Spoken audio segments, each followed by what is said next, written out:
आता हा मृदुंग आता मांडीवर आहे. वेळ आली तर असा उखरेड्यावर फेकून देऊ, काही वाटणार नाही, पुन्हा पाहणार सुद्धा नाही.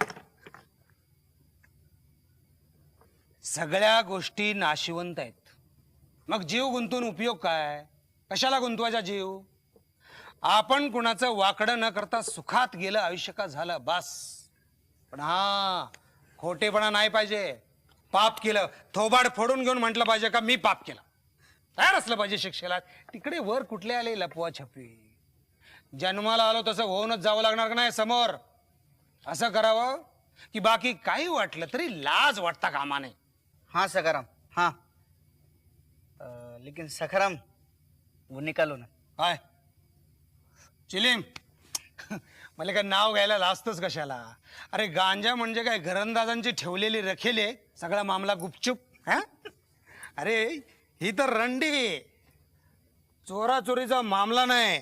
कुणीही तब्येतीनं घ्यावी, दोन दम आणावेत.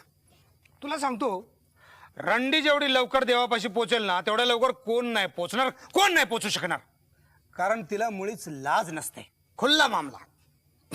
देवापुढे सुद्धा अशी ताठ मानणं जाईल, म्हणेल देवा पोटासाठी जगले पण कुणाला फसवलं नाही, गुंतून नंतर छळलं नाही, दिलं असलं तर सुख दिलं.